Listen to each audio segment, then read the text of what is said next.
Ahora nos va a hablar Julio Schilling sobre la obligación del Estado de proteger a sus ciudadanos.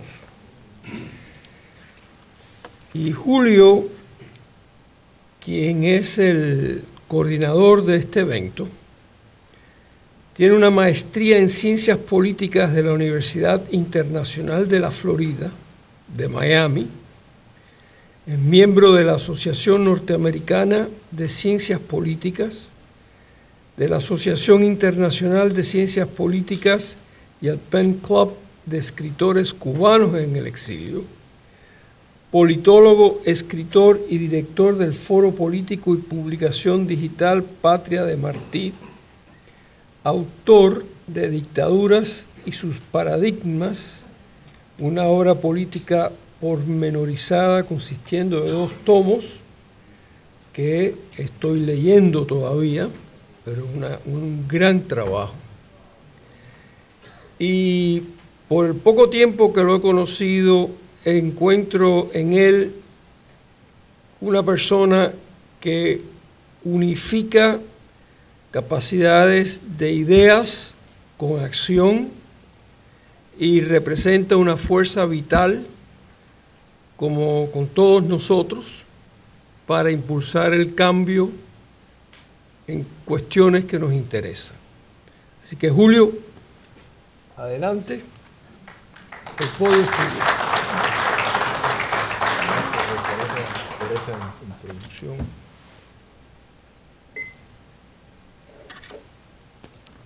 Me asustaste un poco, José, cuando dijiste que no habías terminado el libro, porque yo dije, bueno, no digas que te pone a dormir o ni nada de eso, porque...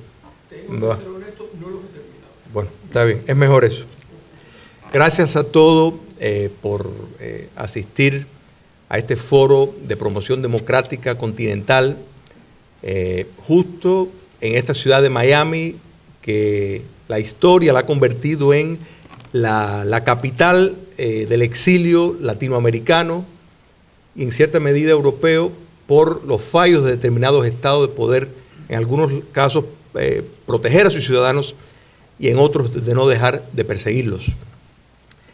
La doctrina de Betancourt es un principio, pero es un principio que tiene la buena fortuna de ser útil en lo abstracto y de ser útil en la práctica. En otras palabras, el concepto de no negociar con un régimen despótico no quedó en lo tangible.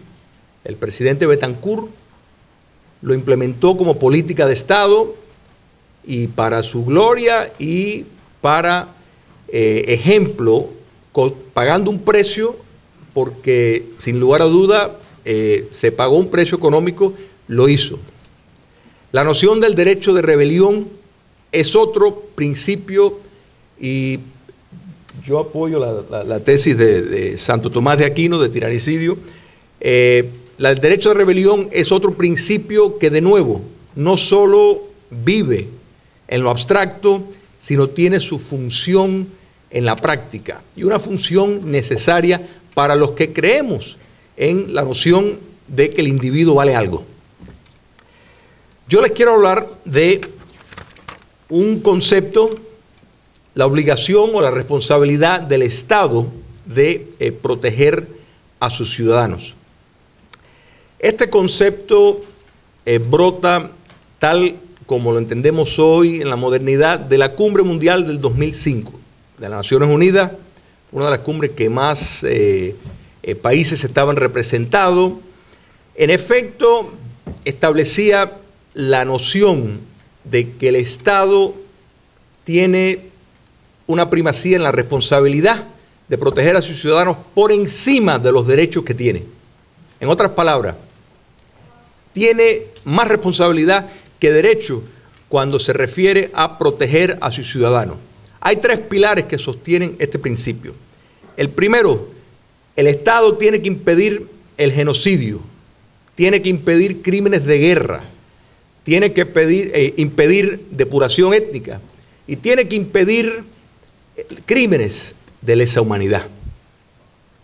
El segundo pilar, la comunidad internacional está obligada a ayudar a ese Estado a implementar esa responsabilidad.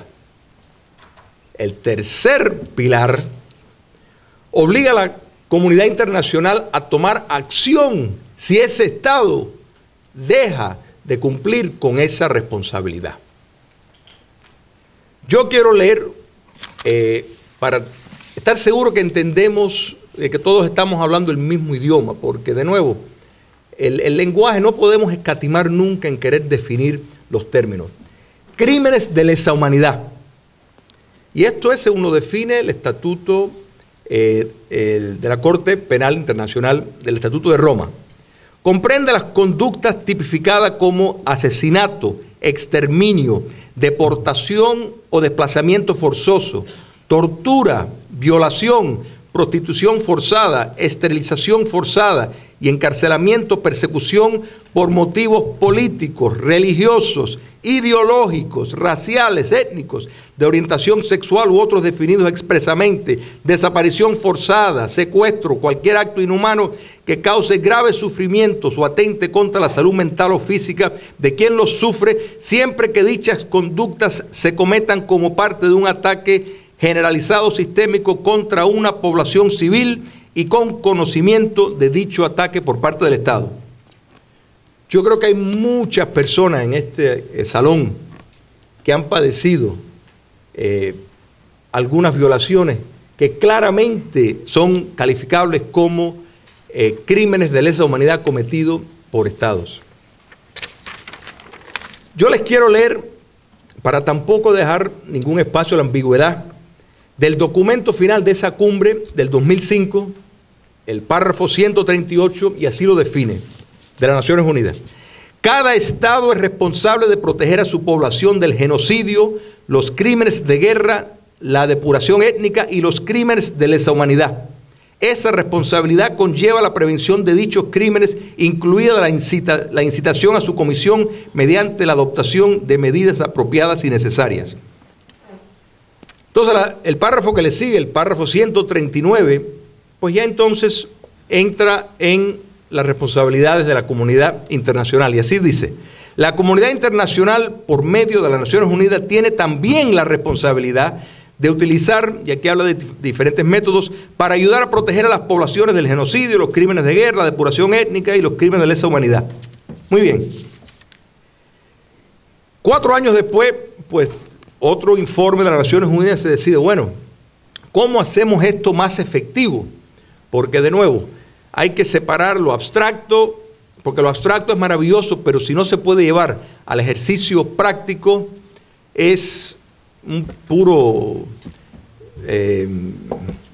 ejercicio mental y no tiene ninguna repercusión. El informe, y esto me llama la atención, del 2009, dice lo siguiente: el diálogo no es un fin en sí mismo y no se debería vacilar en pedir autorización para adoptar medidas más enérgicas si se utiliza la diplomacia discreta como táctica dilatoria en situaciones en que una reacción más temprana y directa pudiera salvar vidas y restablecer el orden. Es imposible concebir una estrategia para cumplir la responsabilidad de proteger que no contempla la posibilidad de adoptar medidas coercitivas, colectivas, incluso mediante sanciones o acciones militares coercitivas en casos extremos. Esto se ha aplicado en algunos casos del África, pero está bien claro la responsabilidad del Estado de proteger a sus ciudadanos según lo ha definido las Naciones Unidas y según lo han validado su Asamblea General. Pero hay un problema en nuestro propio continente. Hay 5 países que directamente califican para una intervención de las Naciones Unidas por cometer crímenes de lesa humanidad.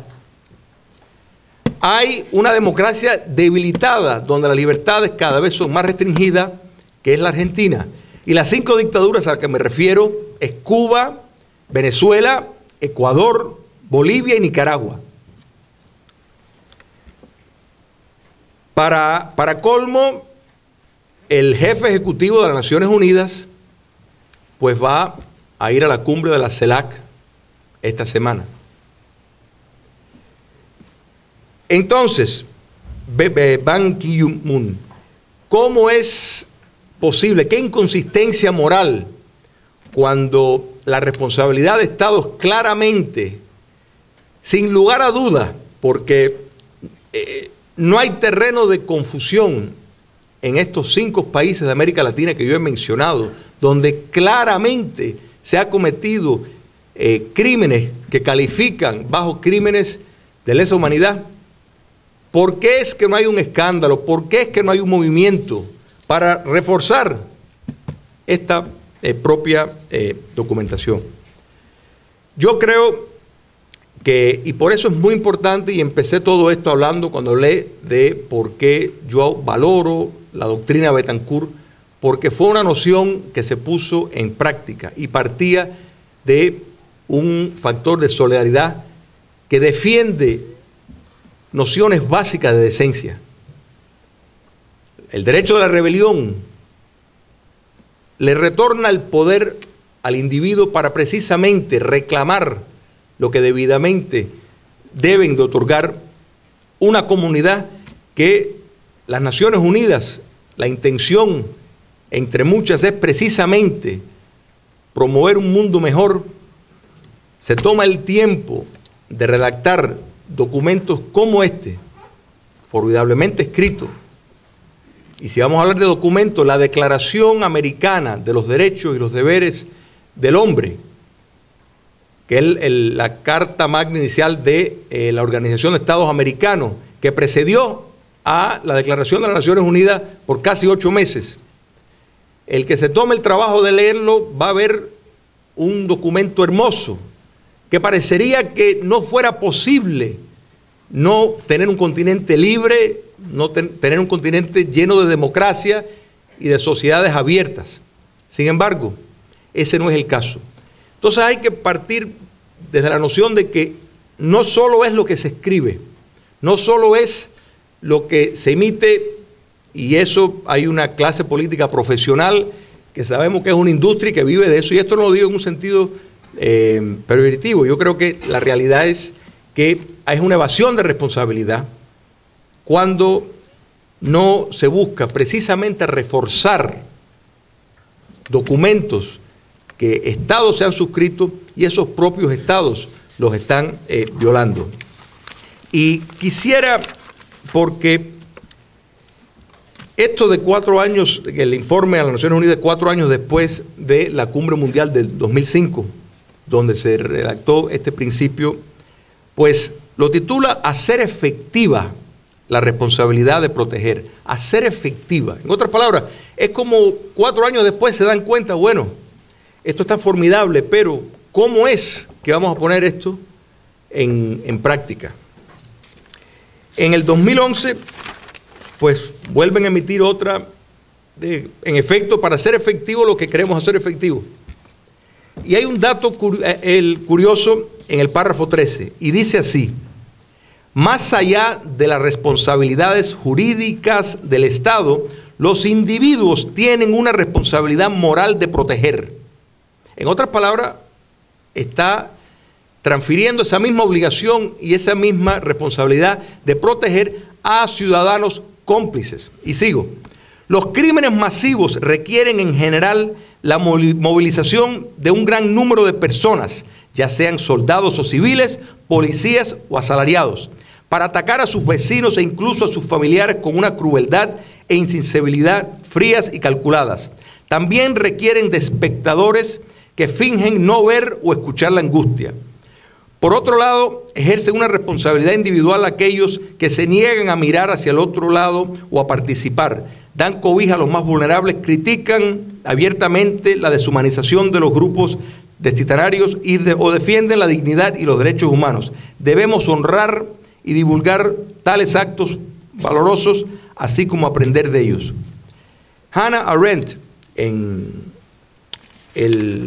se le criticó mucho cuando escribió el juicio de Eichmann, porque después de su análisis, ella dijo, no es posible que el Holocausto hubiera ocurrido solo por el terror político del régimen genocida de los nazis.